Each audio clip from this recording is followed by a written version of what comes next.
Student, कैसे हैं आप सब। उम्मीद है अच्छे होंगे और अपनी स्टडी कंटिन्यू कर रहे होंगे। आज हम क्लास 12 फिज़िक्स में लेसन 2 स्टार्ट करेंगे और जैसा कि आप देख रहे हैं और लेसन का नाम है वैद्युत फ्लक्स तथा गॉस की प्रमेय यानी electric flux and Gauss's theorem. बहुत ही महत्वपूर्ण लेसन है और इससे काफ़ी चीज़ें बोर्ड एग्ज़ाम में आती हैं। तो यदि आपने लेसन को अभी तक नहीं पढ़ा है तो ये वीडियो बहुत ही महत्वपूर्ण आपके लिए होने वाला है और जो लोग पढ़ चुके हैं उनके लिए रिवीजन के लिए ही बहुत ही महत्वपूर्ण वीडियो होगा। तो वीडियो बिना स्किप किए हुए अंत तक आपको अवश्य देखना चाहिए और यदि आप 2-3 बार रिपीट करके वीडियो को देखेंगे तो पूरा लेसन आपका क्लियर हो जाएगा, कहीं से कोई दिक्कत नहीं रहेगी। तो आइए शुरू करते हैं।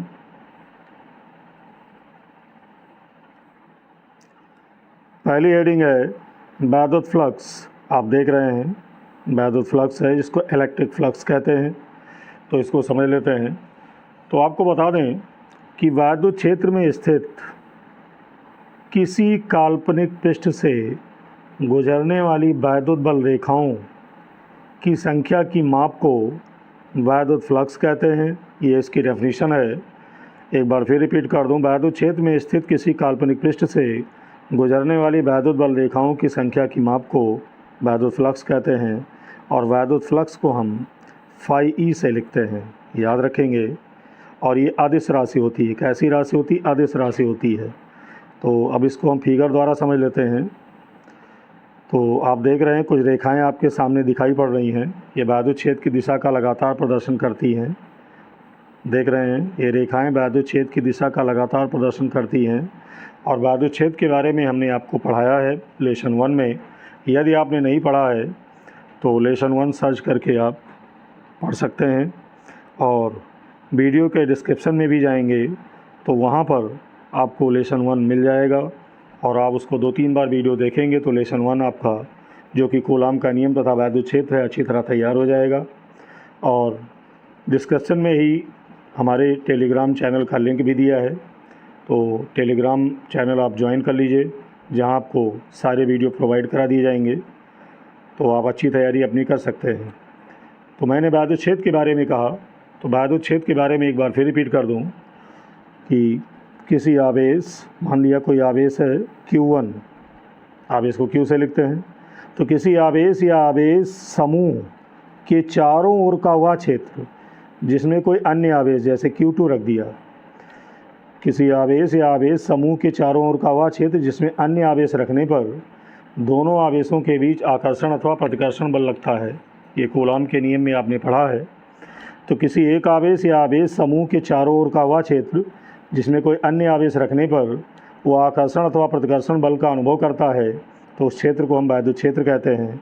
और वैद्युत क्षेत्र या वैद्युत क्षेत्र की तीव्रता को ई से लिखते हैं। किससे लिखते हैं? ई से। तो वैद्युत क्षेत्र के बारे में मैंने बताया आपको। और अब वैद्युत फ्लक्स की बात होती है, जैसा कि मैंने अभी डेफिनेशन बताया कि वैद्युत क्षेत्र में स्थित किसी काल्पनिक पृष्ठ से, वैद्युत क्षेत्र में स्थित किसी काल्पनिक पृष्ठ से गुजरने वाली वैद्युत बल रेखाओं की संख्या की माप को वैद्युत फ्लक्स कहते हैं, फाई ई से लिखते हैं।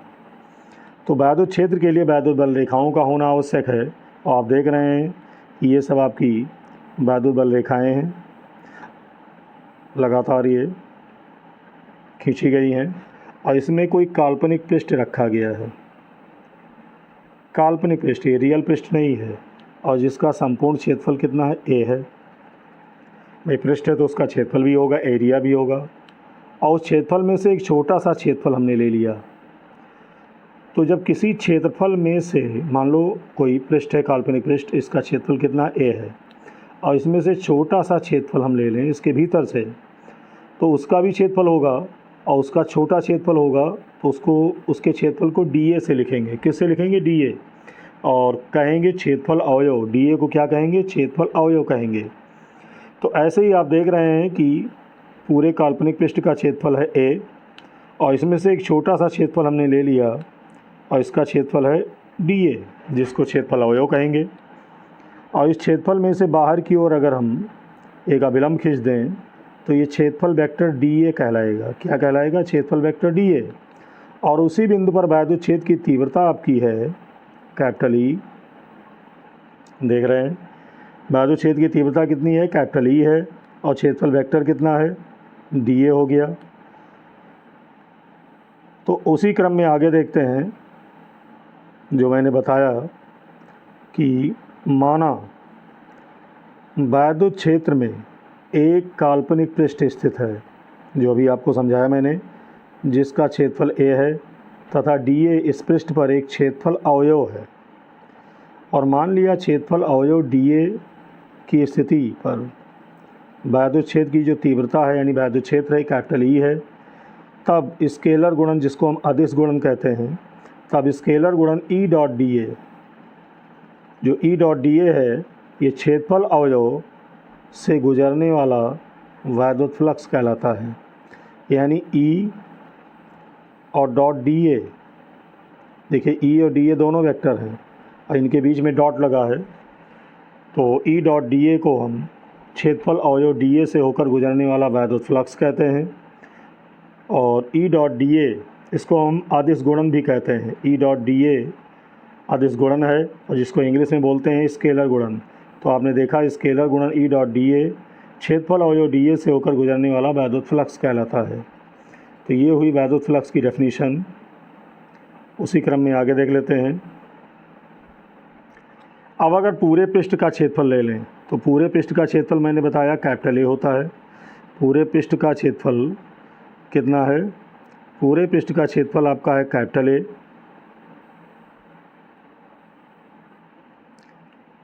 तो कैपिटल ए जब पूरे पृष्ठ का क्षेत्रफल है तो उसको संपूर्ण पृष्ठ कहेंगे। पूरे पृष्ठ को क्या कहेंगे, संपूर्ण पृष्ठ कहेंगे। तो अगर संपूर्ण पृष्ठ का क्षेत्रफल कैपिटल ए है तो संपूर्ण पृष्ठ से होकर गुजरने वाला अगर बायदुद फ्लक्स निकालें, भाई अभी तक तो हम क्षेत्रफल अवयव डी ए से होकर गुजरने वाला बायदुद फ्लक्स निकाल रहे थे, तो अगर हम संपूर्ण क्षेत्रफल ले लें, पूरे पृष्ठ का क्षेत्रफल ए और उससे होकर गुजरने वाला बायदुद फ्लक्स निकालें, तो ये होता है आपका फाई ई बराबर integral of A E dot D A. Phi E बराबर integral of A E dot D A, और इसको इक्वेशन यानी समीकरण 1 मान लेंगे। और जहाँ इंटीग्रल ऑफ ए को क्या कहते हैं, संपूर्ण पृष्ठ के लिए पृष्ठ समाकलन कहते हैं। इंटीग्रल ऑफ ए ये संपूर्ण पृष्ठ के लिए पृष्ठ समाकलन है, तो ये आपको ध्यान देना होगा। और उसी क्रम में यहाँ एक कंडीशन लग जाती है। कंडीशन ये है कि यदि बायदुद क्षेत्र में स्थित पृष्ठ एक बंद पृष्ठ है, क्या है, बंद पृष्ठ है, तब इस पृष्ठ से होकर गुजरने वाला संपूर्ण जो बायदुद फ्लक्स होगा ये होगा आपका फाई ई बराबर integral of close surface E dot D A. E dot D ए बंद पृष्ठ के लिए समाकलन का ये सिंबल होगा फाई ई बराबर integral of close surface E dot D A. Close surface मतलब बंद पृष्ठ और ई डॉट डी ए होगा। तो ये सिंबल है, इनको याद रखेंगे। और उसी क्रम में यदि वेक्टरों ई और डी ए के बीच का कोण थीटा है, तो अभी मैंने फिगर में आपको बताया कि अगर भाई एक वेक्टर आपका डी ए हो गया जिसको क्षेत्रफल वेक्टर कहते हैं, और उसी बिंदु पर बायदुद छेद की तीव्रता कितनी है, कैपिटल ई है, तो अगर इनके बीच का कोण कितना हो जाए, थीटा हो जाए, उस दशा में बायदुद फ्लक्स कितना होगा उसको जान लेते हैं। तो मैंने कहा कि यदि वेक्टरों ई और डी ए के बीच का कोण कितना हो, थीटा हो, उस दशा में ई डॉट डी ए ये होता है E D A cos theta. 11th में आपने पढ़ा है कि अगर दो वेक्टर हैं ए और दूसरा है बी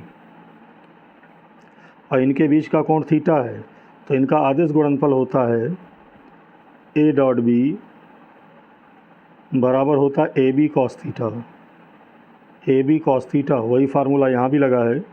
यहाँ पर भी दो वेक्टर आपके हैं ई और डी ए, इनके बीच का कोण थीटा है, तो इनका स्केलर गुणन यानी आदिश गुणन होगा ई डॉट डी ए बराबर E D A cos theta.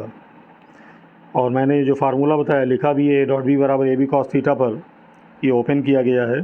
तो जैसे ए डॉट बी बराबर ए बी कॉस थीटा, ऐसे ई डॉट डी ए बराबर E D A cos theta होगा।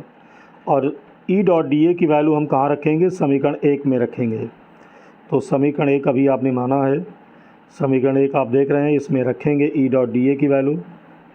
तो ई डॉट डी ए की वैल्यू आया है क्या आई है, E D A cos theta, उठाकर रख देंगे तो ये आपका प्राप्त होगा, ठीक। और ई कॉस थीटा को बाहर कर लेंगे तो समाकलन केवल होगा डी ए का, और समाकलन डी ए का अगर हम देखें तो डी ए का समाकलन ए होता है। तो अब हम डी ए की जगह ए रख देंगे। आपने देखा कि डी ए का समाकलन ए होता है, तो यहाँ पर हम रख देंगे, क्या रख देंगे, ए रख देंगे। तो फाई बराबर हो जाएगा ई कॉस थीटा ए, यानी फाई बराबर ई ए कॉस थीटा हम लिखेंगे। तो ये वैद्युत फ्लक्स का फार्मूला आपका हो गया। तो उम्मीद है आपको समझ में आया होगा। फिर भी यदि एक बार में क्लियर नहीं होता है तो वीडियो को आप 2-3 बार रिपीट करके देखेंगे तो सारी चीज़ें आपको क्लियर हो जाएंगी। और यदि आपको वीडियो अच्छा लग रहा हो तो वीडियो को लाइक कर दीजिए और ज़्यादा से ज़्यादा अन्य ग्रुपों में वीडियो को शेयर कर दीजिए, जिससे अन्य छात्रों को भी इसका लाभ मिले। और आगे भी चाहते हैं अन्य चैप्टर के वीडियो आपको मिलते रहें तो चैनल को सब्सक्राइब कर लीजिए, ताकि मेरे वीडियो के नोटिफिकेशन आप तक बिना रुकावट पहुंचते रहें। और यदि आप नोट्स बनाना चाहते हैं, इजी नोट्स और सरल भाषा में, तो आप इस नंबर पर, ये व्हाट्सअप नंबर है 9839636563, इस पर मैसेज करके नोट्स का PDF प्राप्त कर सकते हैं। आइए आगे देख लेते हैं। अब उसी क्रम में यह थीटा इक्वल टू 0 डिग्री मान लिया जाए, यानी थीटा जो एंगल है ये 0 डिग्री हो जाए। तो आपने पढ़ा ही है अभी कि फाई बराबर ई ए कॉस थीटा होता है। थीटा की वैल्यू अगर हम 0 रख देंगे तो कॉस 0 की वैल्यू 1 होती है। तो आपका बचेगा कितना, phi equal to E A, right. तो उम्मीद है आपको समझ में आ गया होगा। अब वैद्युत फ्लक्स का मात्रक और बीमा भी बहुत पूछा जाता है, तो उसको जान लेते हैं। अभी आपने पढ़ा कि फाई बराबर ई ए होता है और ई है वैद्युत क्षेत्र की तीव्रता। और पहले लेसन में आपने पढ़ा है कि वैद्युत क्षेत्र की तीव्रता ई बराबर होता है एफ अपान क्यू। यह बल है, क्यू आवेश है। तो आप देख रहे हैं ई बराबर एफ अपान क्यू है, और ई की जगह यहाँ पर रख देंगे एफ अपान क्यू। तो एफ क्या है, बल है। तो बल का मात्रक आपका न्यूटन हो गया, नीचे अपान में क्यू है, क्यू आवेश है, आवेश का मात्रक कूलाम, और ए एरिया है यानी क्षेत्रफल है, तो क्षेत्रफल का मात्रक मीटर स्क्वायर हो गया, राइट। तो कुल मिलाकर अब मात्रक आपका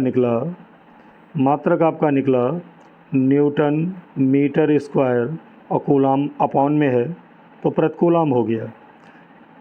तो इसका मात्रक हुआ न्यूटन मीटर स्क्वायर प्रति कूलाम। अब रही बात बीमा की, तो बीमा निकाल लेते हैं। बीमा फार्मूले से ही निकलेगी, जैसा कि आप देख रहे हैं phi equal to E F upon Q into A है। तो एफ की जगह बल की बीमा रख देंगे, क्यू की बीमा रख देंगे, ए की बीमा रख देंगे। तो वही यहाँ पर किया गया, फार्मूला वही लिया गया है। ये अब बल है, बल की बीमा आपने पढ़ा ही है 11th में, mL/-2, और नीचे आवेश की बीमा AT होती है, और क्षेत्रफल की बीमा होती है L स्क्वायर। तो अब अगर हम ऊपर वाले दोनों ब्रैकेट को एक ब्रैकेट में करते हैं तो L स्क्वायर का गुणा L से होगा, तो mL³ और T⁻⁻² होगा, और नीचे से AT को ऊपर ले जाएंगे तो A⁻−1 T⁻−1 होगा। और इन सभी को एक ब्रैकेट में लाते हैं तो वैद्युत फ्लक्स फाई की बीमा आपकी प्राप्त होती है mL³ T⁻−3 A⁻−1। तो इस तरह आपने मात्रक और बीमा देखा। अब इसके बाद बहुत ही महत्वपूर्ण हेडिंग है, जो कि अक्सर यूपी बोर्ड की परीक्षा में निश्चित तौर पर पूछी जाती है, तो इसको हम मोस्ट इम्पॉर्टेंट कहेंगे, यानी गॉस की प्रमेय हम यहाँ पर पढ़ेंगे। और गॉस की प्रमेय कह लीजिए, अथवा गॉस का नियम भी इसको कहते हैं, जिसको गॉसेस थ्योरम या गॉस लॉ कहते हैं। अब इस प्रमेय के अनुसार क्या कहा गया है, इसको जान लेते हैं। तो ये प्रमेय ये कहती है कि किसी बंद पृष्ठ से अभी आपने देखा कि 2 तरह के पृष्ठ होते हैं, खुला पृष्ठ और बंद पृष्ठ। बंद पृष्ठ जैसे बैलून हो गया, गोला हो गया, इन सब का पृष्ठ बंद पृष्ठ कहलाता है। तो किसी बंद पृष्ठ से होकर गुजरने वाला जो वैद्युत फ्लक्स है, उस पृष्ठ द्वारा परिबद्ध यानी घिरा हुआ कुल आवेश का 1/ε0 गुना होता है। 1/ε0 गुना होता है। ε0 को निर्वात की विद्युतशीलता कहते हैं, याद रखेंगे, ये पहले लेसन में पढ़ाया गया है। तो प्रमेय क्या कहती है, इसको दोबारा मैं रिपीट कर दूं कि किसी बंद पृष्ठ से होकर गुजरने वाला वैद्युत फ्लक्स उस पृष्ठ द्वारा परिबद्ध कुल आवेश का 1/ε0 गुना होता है। तो याद रखेंगे। और उसी क्रम में अगर मान लिया कि कोई बंद पृष्ठ है, यदि किसी बंद पृष्ठ है तो उसका क्षेत्रफल मान लिया A है, तो यदि किसी बंद पृष्ठ A से परिबद्ध आवेश कितना है, Q है, तो गॉस की प्रमेय की बात किया जाए तो गॉस की प्रमेय ये कहती है कि इस पृष्ठ से निर्मित कुल वैद्युत फ्लक्स ये φE होगा, φE बराबर होगा Q इंटू 1/ε0। यानी अभी प्रमेय आपने पढ़ा ही है कि किसी बंद पृष्ठ से होकर गुजरने वाला कुल वैद्युत फ्लक्स उस पृष्ठ द्वारा परिबद्ध कुल आवेश Q का 1/ε0 गुना होता है, 1/ε0 गुना होता है। तो जब 1/ε0 Q में गुणा करेंगे तो फाइनली आपकी गॉस की प्रमेय होगी φE बराबर Q/ε0, φE बराबर Q/ε0।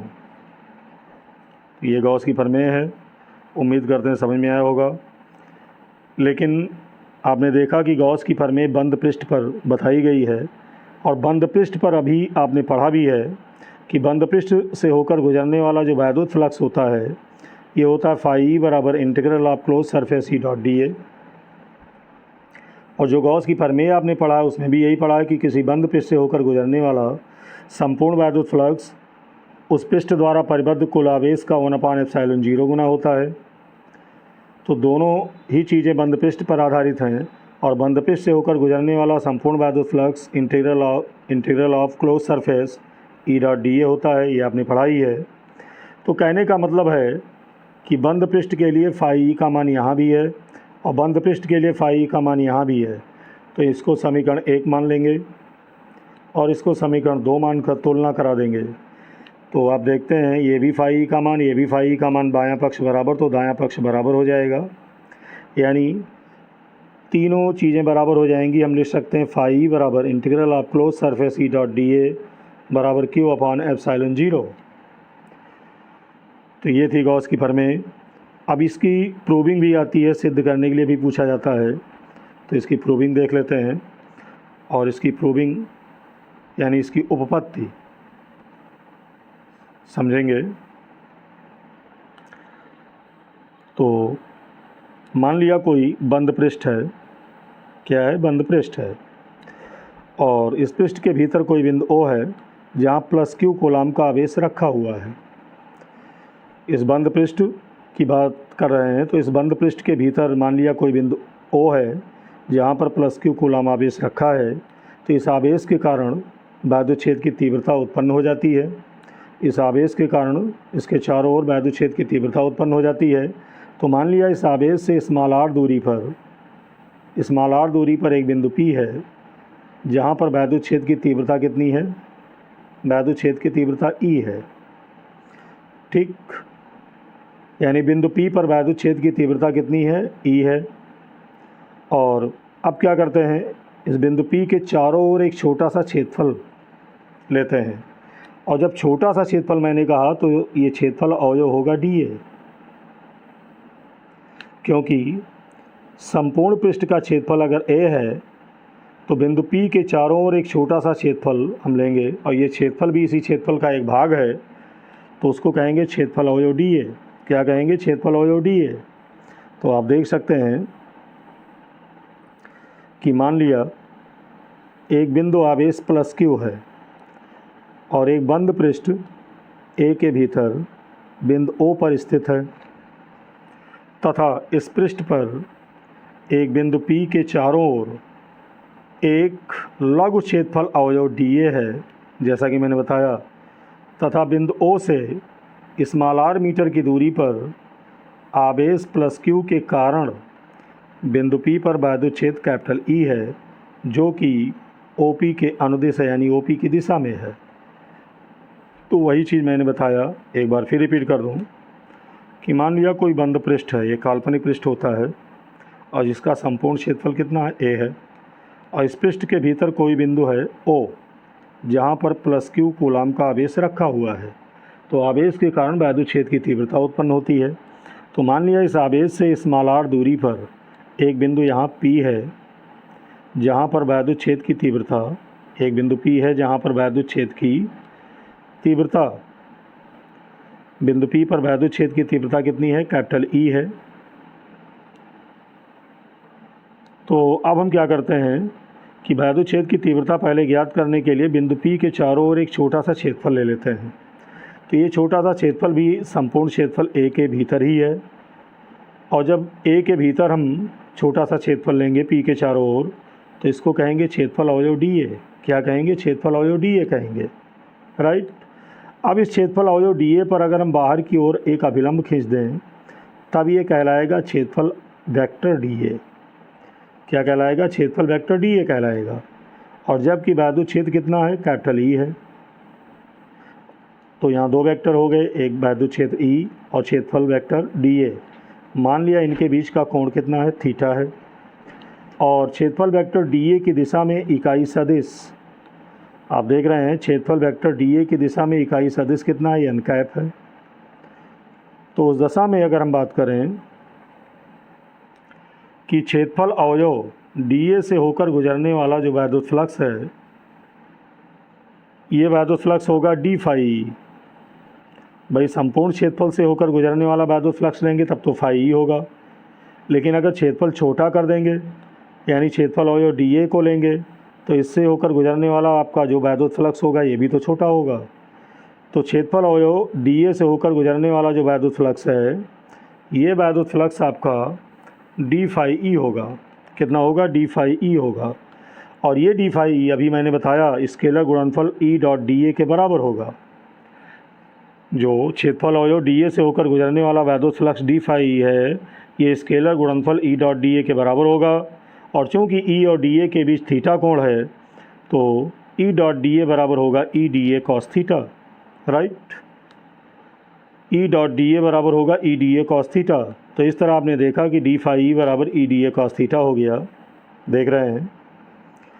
और जहाँ थीटा वेक्टरों E और DA के बीच का कोण है, और हम जानते हैं कि किसी बिंदु पर वैद्युत क्षेत्र की तीव्रता का सूत्र होता है E बराबर 1/4 pi epsilon 0 Q upon R square.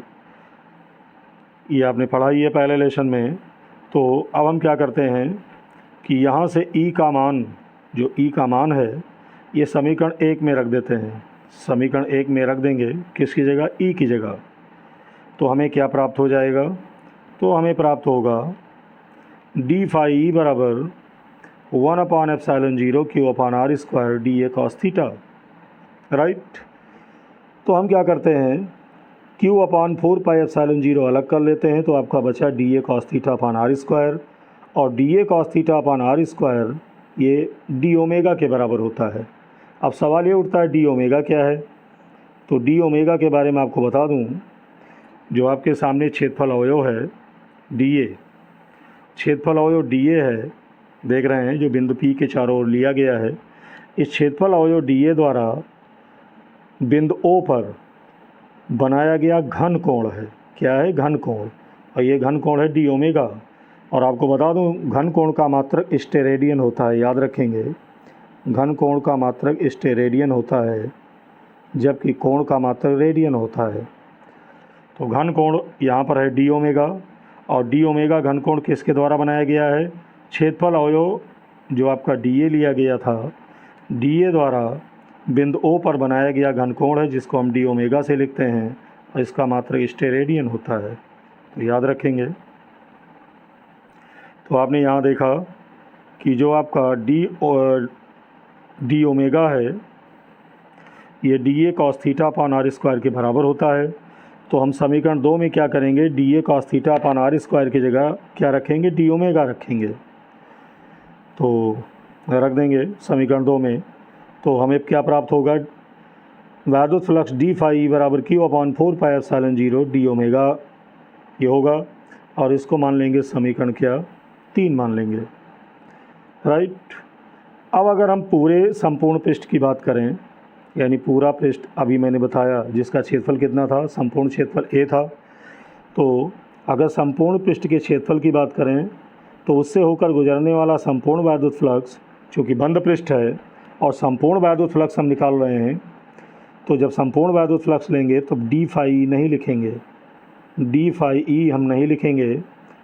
क्यों नहीं लिखेंगे? क्योंकि हम संपूर्ण पृष्ठ का क्षेत्रफल ले रहे हैं, तो वैद्युत फ्लक्स भी आपका संपूर्ण होगा, और संपूर्ण वैद्युत फ्लक्स को फाई ई से लिखते हैं। किससे लिखते हैं? फाई ई से। तो अगर बात हो रही है संपूर्ण पृष्ठ की, जिसका क्षेत्रफल कितना ए है, उससे होकर गुजरने वाला वैद्युत फ्लक्स, तो फार्मूला आपने पढ़ा ही है, फाई बराबर integral of close surface E dot D ए होता है। क्या होता है? ई डॉट डी ए होता है। और ई डॉट डी ए का मान आपने पढ़ा ही है, मैंने शुरुआत में ही डेरिवेशन के बताया कि जो ई डॉट डी ए का मान है वो कितना है? ई डी फाई ई है। ई डॉट डी ए की वैल्यू डी फाई ई है। तो ई डॉट डी ए की जगह यहाँ पर हम क्या रख देंगे? डी फाई ई रखेंगे। क्या रखेंगे? डी फाई ई रख देंगे ई डॉट डी ए की जगह। ठीक। और ई डॉट डी ए की वैल्यू आप निकाल चुके हैं। तो जैसा कि मैंने बताया आपको कि ई डॉट डी ए की जगह हम क्या रखेंगे? डी फाई ई रखेंगे। और डी फाई ई की वैल्यू आप निकाल चुके हैं, देख सकते हैं, Q upon 4 pi epsilon 0 D omega. तो यहाँ रख देंगे डी फाई ई के स्थान पर क्या रखेंगे? Q upon 4 pi epsilon 0 D omega रख देंगे। और क्यू अपॉन 4 पाई एप्सिलॉन 0 बाहर हो जाएगा, और डी ओमेगा आपका बचेगा। भाई डी ओमेगा आपका बचेगा, तो इसको हम डिटेल में समझ लेते हैं। तभी आपका बचेगा फाई ई बराबर क्यू अपॉन 4 पाई एप्सिलॉन 0 हम बाहर कर लेंगे, और समाकलन के भीतर केवल बचेगा डी ओमेगा। और डी ओमेगा का समाकलन होता है ओमेगा, डी ओमेगा का समाकलन होता है ओमेगा, याद रखेंगे। और ओमेगा बराबर होता है 4 पाई स्टेरेडियन। ओमेगा बराबर होता है 4 पाई स्टेरेडियन। मैंने बताया घनकोण का मात्रक स्टेरेडियन होता है। तो ओमेगा की जगह हम रख देंगे, यहाँ पर क्या रखेंगे? 4 पाई रखेंगे। तो यहाँ पर रखा गया है। तो आप देख रहे हैं 4 पाई यहाँ से और 4 पाई यहाँ से कट जाएगा, तो गॉस की प्रमेय आपकी आएगी फाई बराबर क्यू अपॉन 4 पाई एप्सिलॉन 0।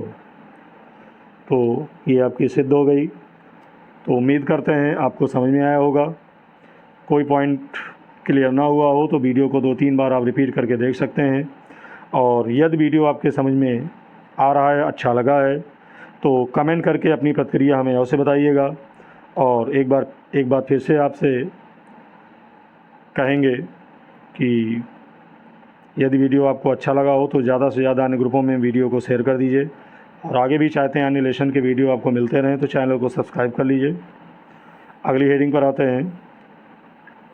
अगली हेडिंग है आवेश का रेखीय घनत्व। आवेश का रेखीय घनत्व यानी लीनियर चार्ज डेंसिटी, इसको इंग्लिश में कहते हैं। तो ये परिभाषा पूछी जाती है। परिभाषा क्या है? परिभाषा आपकी बहुत ही आसान है, तो देख लेते हैं। परिभाषा है किसी रेखा की प्रति एकांक लंबाई पर वितरित आवेश को आवेश का रेखीय घनत्व कहते हैं। फिर रिपीट कर दूं, किसी रेखा की प्रति एकांक लंबाई पर वितरित आवेश को आवेश का रेखीय घनत्व कहते हैं, और इसको हम लैम्डा से प्रदर्शित करते हैं। किससे? लैम्डा से प्रदर्शित करते हैं, तो याद रखेंगे। और यदि कोई आवेश Q एल लंबाई की किसी रेखा पर एक समान रूप से वितरित हो, तो आपको बता दें कि उस रेखा पर आवेश का जो रेखीय घनत्व होगा वो लैम्डा बराबर होगा Q अपॉन एल के, यानी लैम्डा बराबर होगा Q अपॉन एल के। तो याद रखेंगे। और लैम्डा यानी आवेश का जो देख रहे हैं, आवेश का रेखीय घनत्व जिसको हम कहते हैं, इसका मात्रक होता है कूलाम प्रति मीटर, तथा बीमा होती है L power -1 AT, L power -1 AT, याद रखेंगे। और उसी क्रम में अगली हेडिंग देखते हैं। अगली हेडिंग है आवेश का पृष्ठ घनत्व, जिसको इंग्लिश में कहते हैं surface charge density. Surface charge density, तो ये भी महत्वपूर्ण आपकी हेडिंग है। परिभाषा क्या है इसकी देख लेते हैं। तो आपको बता दें कि किसी पृष्ठ के प्रति एकांक क्षेत्रफल पर वितरित आवेश को आवेश का पृष्ठ घनत्व कहते हैं। किसी पृष्ठ के प्रति एकांक क्षेत्रफल पर वितरित आवेश को आवेश का पृष्ठ घनत्व कहते हैं और इसको हम सिग्मा से प्रदर्शित करते हैं। किससे? सिग्मा से। ये सिग्मा आपका छोटा सिग्मा होता है और एक सिग्मा आपका होता है जो मैथ में प्रयोग होता है। ये बड़ा सिग्मा है और ये छोटा सिग्मा है। तो यहाँ पर इसे हम किससे प्रदर्शित करेंगे? सिग्मा से प्रदर्शित करेंगे। और किसको प्रदर्शित करेंगे? आवेश के पृष्ठ घनत्व को। तो याद रखेंगे। आगे देख लेते हैं। यदि कोई आवेश Q है मान ले और किसी पृष्ठ के क्षेत्रफल A पर समान रूप से वितरित है तो आवेश का जो पृष्ठ घनत्व सिग्मा होगा, ये सिग्मा बराबर होता है Q/A, यानी सिग्मा बराबर आवेश और उस पृष्ठ के क्षेत्रफल के अनुपात के बराबर होता है। याद रखेंगे। और इसका भी मात्रक को बीमा देख लेते हैं। तो आवेश का जो पृष्ठ घनत्व सिग्मा है, इसका मात्रक है कूलाम प्रति मीटर, माफ़ कीजिएगा कूलाम प्रति मीटर स्क्वायर, और बीमा होती है L⁻² AT। तो मात्रक को बीमा पूछी जाती है।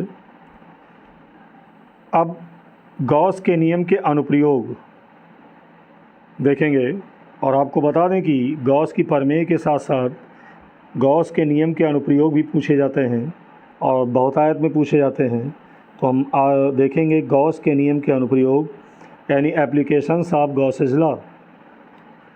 तो बहुत ही महत्वपूर्ण हेडिंग है। तो पहला अनुप्रयोग क्या है? अनंत लंबाई के एक समान आवेशित सीधे तार के निकट वैद्युत क्षेत्र की तीव्रता। अनंत लंबाई के एक समान आवेशित सीधे तार के निकट वैद्युत क्षेत्र की तीव्रता।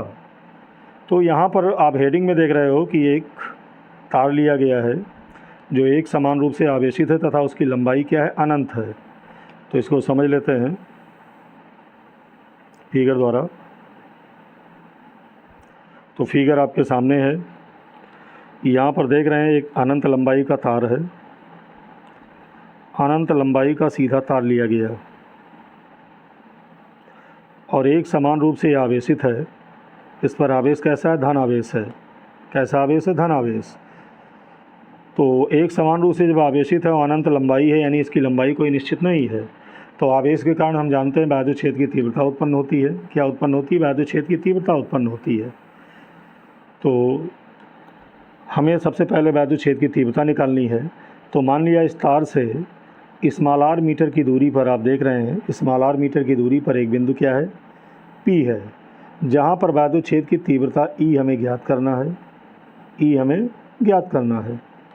और इसके लिए क्या करते हैं? बिंदु P के चारों ओर एक काल्पनिक बेलन खींचते हैं। एक काल्पनिक बेलन खींचते हैं और ये काल्पनिक बेलन है, इसको कहते हैं गॉसियन पृष्ठ। क्या कहते हैं? गॉसियन पृष्ठ कहते हैं। और इस बेलन की लंबाई है, मान लिया l है। इस बेलन की लंबाई कितनी है? l है। तो मैंने कहा कि अनंत लंबाई का एक सीधा तार लेते हैं जो धनावेशित है और आवेश के कारण इसके चारों ओर क्या उत्पन्न हो जाती है? वैद्युत क्षेत्र की तीव्रता उत्पन्न हो जाती है। इसको E से लिखते हैं।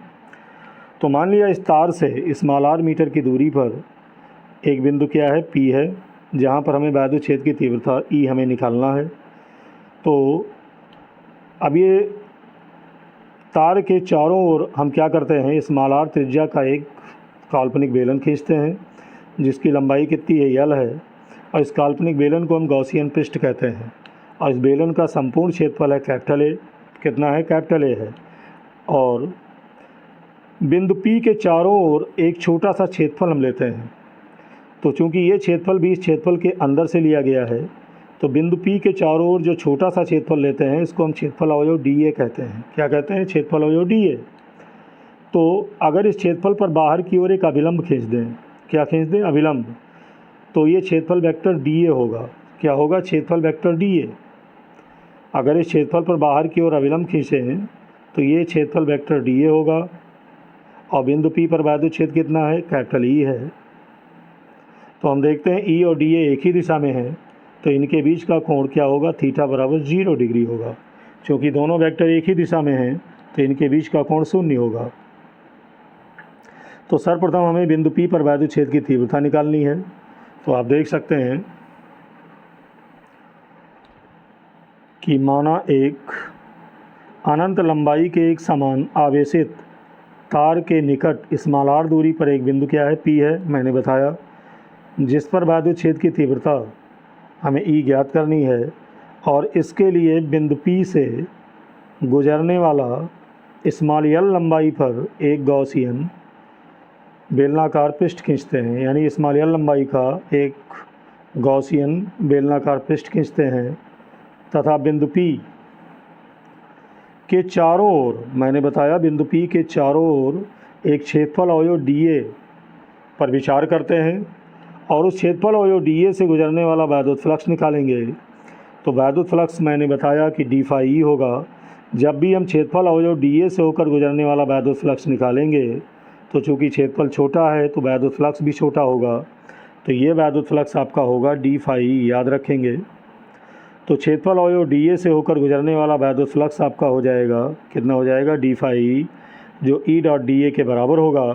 और चूँकि E और dA के बीच का कोण मान लेते हैं थीटा है, तो E डॉट dA बराबर होता है E dA cos theta, E dA cos theta, याद रखेंगे। d फाई E बराबर होगा E डॉट dA और E डॉट dA बराबर कितना हो जाएगा, E dA cos थीटा होगा, राइट। और चूँकि थीटा बराबर कितना है, 0 डिग्री है, तो अगर हम 0 यहाँ रखेंगे तो cos 0 की वैल्यू 1 हो जाएगी और उस दशा में d फाई E बराबर मिलेगा कितना, E dA, याद रखेंगे।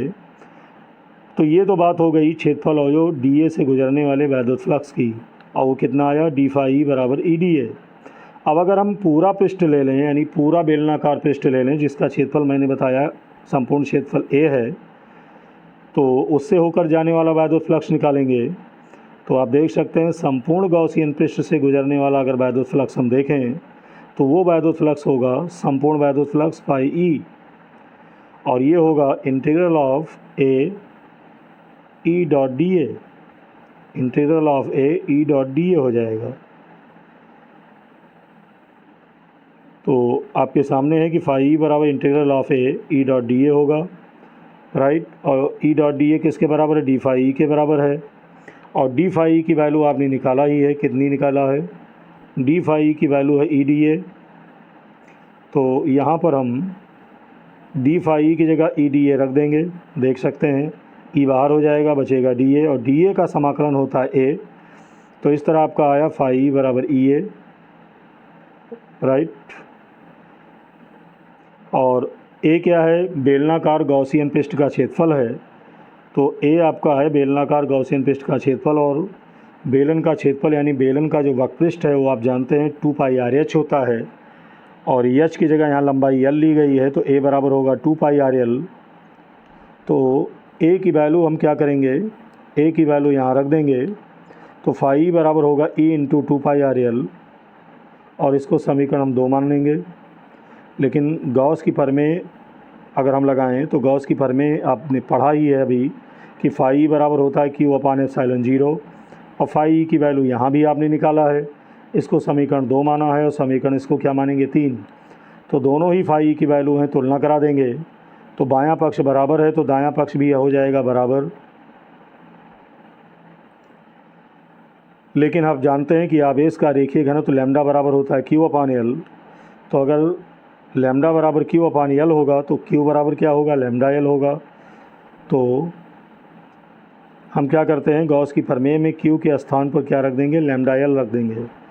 तो जब लैम्डा L यहाँ रखेंगे तो गॉस की प्रमेय आपकी आएगी फाई E बराबर लैम्डा L अपान एप्सिलॉन 0, और समीकरण इसको हम मान लेंगे नियमानुसार 5। तो अब हम क्या करेंगे, समीकरण 2 और 5 की तुलना कराएंगे। समीकरण 2 और 5 की तुलना करा देंगे। 2 आपके सामने है, फाई बराबर A इंटू 2 पाई RL, और 5 आपका है सामने है फाई बराबर लैम्डा L अपॉन एप्सिलॉन 0। तो जब हम तुलना कराएंगे तो ये मिलेगा E इंटू 2 पाई RL बराबर लैम्डा L अपॉन एप्सिलॉन 0।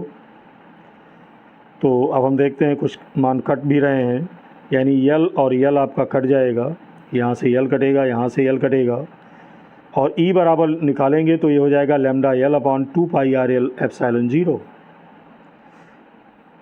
अब अंश और हर में हम क्या करेंगे, 2 से गुणा करा देंगे, तो ऊपर हो जाएगा क्या, 2 लैम्डा L, और नीचे 2 दूनी 4 यानी 4 पाई आर एल एप्सिलॉन 0 हो जाएगा, राइट। तो आपका बचेगा कितना, 2 lambda upon 4 pi R epsilon 0, और इसको हम इस तरह भी लिख सकते हैं ई बराबर 1 अपॉन 4 पाई एप्सिलॉन 0 अलग कर लेंगे तो बचेगा आपका 2 लैम्डा अपॉन आर, बचेगा 2 लैम्डा अपॉन आर। तो इस तरह हमने देखा कि ये डेरिवेशन आपका सिद्ध हो गया। और डेरिवेशन क्या था, मैंने बताया कि एप्लीकेशन गॉस के प्रमेय पर थी, और ये पहली एप्लीकेशन थी अनंत लंबाई के एक समान आवेशित सीधे तार के निकट वैद्युत क्षेत्र की तीव्रता। तो ये निश्चित रूप से प्रूव करने के लिए दोस्तों पूछी जाती है, तो इसको तैयार कर लेंगे और 2-3 बार अगर वीडियो को रिपीट करके देखेंगे तो डेरिवेशन आपका अच्छी तरह तैयार हो जाएगा।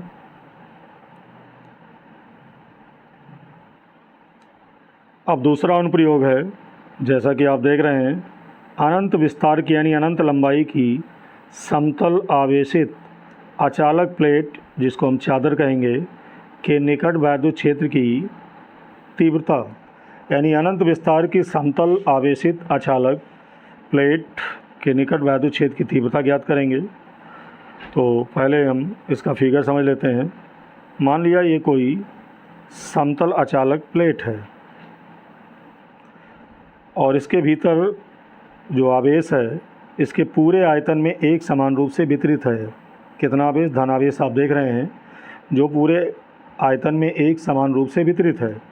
और आवेश का पृष्ठ घनत्व है सिग्मा, आवेश का पृष्ठ घनत्व है सिग्मा। और इस समतल अचालक प्लेट से मान लिया स्मॉल r दूरी पर एक बिंदु क्या है, P है, जहाँ पर हमें वैद्युत क्षेत्र की तीव्रता ज्ञात करनी है। क्या ज्ञात करनी, वैद्युत क्षेत्र की तीव्रता। और इसी प्रकार चालक के दूसरी ओर भी उतनी ही दूरी पर एक बिंदु है, ये बिंदु है P डैश।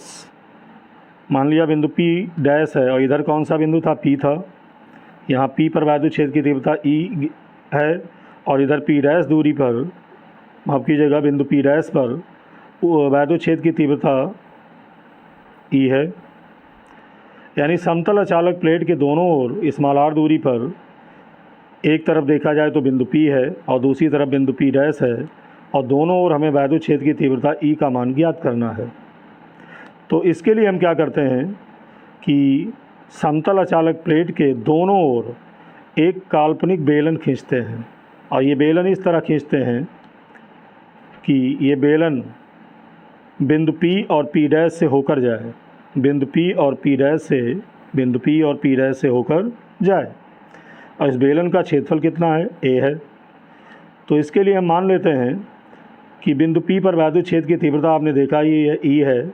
तो इसके लिए हम मान लेते हैं कि बिंदु P के चारों ओर एक छोटा सा क्षेत्रफल है, और छोटा सा क्षेत्रफल अवयव क्या है, dA है। बिंदु P के चारों ओर एक छोटा सा क्षेत्रफल हम देखते हैं, और वो क्षेत्रफल अवयव आपका कितना है, dA है। और अगर बाहर की ओर अभिलंब खींच दें तो क्षेत्रफल अवयव क्या हो जाएगा, dA हो जाएगा। तो देख लेते हैं कि माना अनंत विस्तार की एक समतल धनावेशित अचालक समतल प्लेट के एक तल पर आवेश का पृष्ठ घनत्व कितना है, सिग्मा है। और जो अचालक प्लेट है इससे स्मॉल r दूरी पर एक बिंदु P है, जिस पर वैद्युत क्षेत्र की तीव्रता हमें ज्ञात करनी है। तो इसके लिए हम क्या करेंगे, प्लेट के दूसरी ओर बिंदु P के समान ही, बिंदु P के समान ही एक बिंदु P डैश लेते हैं, तथा प्लेट के आर पार एक गॉसियन बेलन, और गॉसियन बेलन या गॉसियन पृष्ठ की बात करें तो याद रखिएगा एक काल्पनिक पृष्ठ होता है। तो गॉसियन बेलन की हम क्या करते हैं, कल्पना करते हैं, जिसके सिरे बिंदुओं P और P डैश में से होकर गुजरते हैं। ये मैंने आपको बताया। और आपने देखा कि अब बेलन के 2 सिरे हो गए और प्रत्येक सिरे का क्षेत्रफल मान लिया A है। मान लिया बेलन के प्रत्येक सिरे का क्षेत्रफल कितना, A है। तो अब यहाँ पर हम जो वैद्युत फ्लक्स निकालेंगे वो बेलन के दोनों सिरों से होकर गुजरने वाला वैद्युत फ्लक्स निकालेंगे। तो बेलन के दोनों सिरों से होकर गुजरने वाला हम वैद्युत फ्लक्स निकालेंगे। तो दोबारा देख लेते हैं, ये बेलन का एक सिरा है जिस पर बिंदु क्या है, P है, और वहाँ वैद्युत क्षेत्र की तीव्रता E आपकी है। और दूसरा सिरा है P डैश, दूसरा सिरा P डैश है, जहाँ पर वैद्युत क्षेत्र की तीव्रता कितनी है, यहाँ भी E है। और दोनों तरफ हम क्षेत्रफल अवयव DA को लेते हैं। P के चारों ओर और P डैश के चारों ओर क्षेत्रफल अवयव लेते हैं DA, और उस पर बाहर की ओर खींचा गया अभिलंब क्या है, क्षेत्रफल वेक्टर DA है। तो कहने का सारांश ये है कि बेलन के दोनों सिरों से होकर गुजरने वाला हम वैद्युत फ्लक्स निकालेंगे। तो चूँकि दो सिरे हैं तो दोनों सिरों पर समान वैद्युत फ्लक्स होगा और दोनों वैद्युत फ्लक्स को हम जोड़ देंगे। पहले सिरे पर वैद्युत फ्लक्स होगा integral of A E dot DA, और उतना ही वैद्युत फ्लक्स दूसरे सिरे पर भी होगा, दोनों को जोड़ देंगे और ये वैद्युत फ्लक्स होगा फाई E। तो फाई E बराबर हो जाएगा integral of A E dot DA plus integral of A E dot DA। तो जब इसको हम जोड़ेंगे तो जैसे x और x 2x होता है ऐसे ही हो जाएगा। ये दोनों समान चीज़ें हैं, ये दोनों जुड़ेंगी तो फाई E बराबर होगा 2 into integral of A E dot DA, right. और E और DA चूँकि एक ही दिशा में है तो इनके बीच का कोण क्या होगा, शून्य होगा। फिगर में आप देख सकते हैं कि E और DA दो वेक्टर हैं और दोनों एक ही दिशा में हैं, तो इनके बीच का कोण अगर थीटा हो तो थीटा इक्वल टू 0 डिग्री होगा। तो आपने अभी कई हेडिंग में पढ़ा ही है कि E डॉट DA बराबर E DA कॉस थीटा होता है। थीटा बराबर 0 होगा तो कॉस 0 की वैल्यू 1 हो जाएगी। उस दशा में E डॉट DA की वैल्यू E DA होगी, तो E डॉट DA की जगह E DA हम रख देंगे कहाँ, समीकरण 1 में। तो आप देख सकते हैं तो ये हो जाएगा फाई E बराबर 2 into integral of A E DA। E को हम बाहर कर लेते हैं और बचेगा DA, और DA का समाकलन होता है A, तो फाई E बराबर 2EA हो गया। लेकिन गॉस की प्रमेय की बात किया जाए तो भाई गॉस की प्रमेय पर एप्लीकेशन आप पढ़ रहे हैं तो गॉस की प्रमेय तो लगेगी ही। तो गॉस की प्रमेय आप जानते हैं फाई E बराबर Q अपान एप्सिलॉन 0 होता है, और फाई E बराबर आपने क्या सिद्ध किया, 2EA। तो दोनों समीकरणों की तुलना कर देंगे, और जब तुलना कर देंगे उससे पहले Q को हम बदल भी लेंगे। मान लिया कि अचालक प्लेट पर आवेश का पृष्ठ घनत्व कितना है, सिग्मा है। तो सिग्मा बराबर पढ़ चुके हैं Q अपान A होता है, तो Q बराबर क्या होगा, सिग्मा A होगा। तो Q की जगह यहाँ पर हम रख देंगे सिग्मा A, Q की जगह यहाँ सिग्मा A रखेंगे। तो गॉस की प्रमेय आपकी हो जाएगी फाई E बराबर सिग्मा A अपान एप्सिलॉन 0, और समीकरण इसको 4 मानेंगे। तो अब हम क्या करेंगे कि समीकरण 2 को लेंगे और समीकरण 4 को लेकर तुलना करा देंगे। दोनों ही फाई E की वैल्यू है, तो बायां पक्ष बराबर तो दायां पक्ष बराबर हो जाएगा समीकरण 2 और 4 की तुलना से। तो 2EA बराबर हो जाएगा sigma A upon epsilon 0, A और A कैंसिल हो जाएगा। तो E बराबर अगर हम निकालेंगे तो ये आएगा E बराबर सिग्मा अपॉन 2 एप्सिलॉन 0। तो बहुत ही महत्वपूर्ण डेरिवेशन है। उम्मीद है आपके समझ में आया होगा। तो यदि आपको वीडियो अच्छा लगा हो तो ज़्यादा से ज़्यादा अन्य ग्रुपों में शेयर कर दीजिए। तो आज के वीडियो में दोस्तों इतना ही। आगे भी चाहते हैं कि अन्य चैप्टर्स के वीडियो आपको आगे के मिलते रहें, तो चैनल को सब्सक्राइब कर लीजिए। बहुत बहुत धन्यवाद।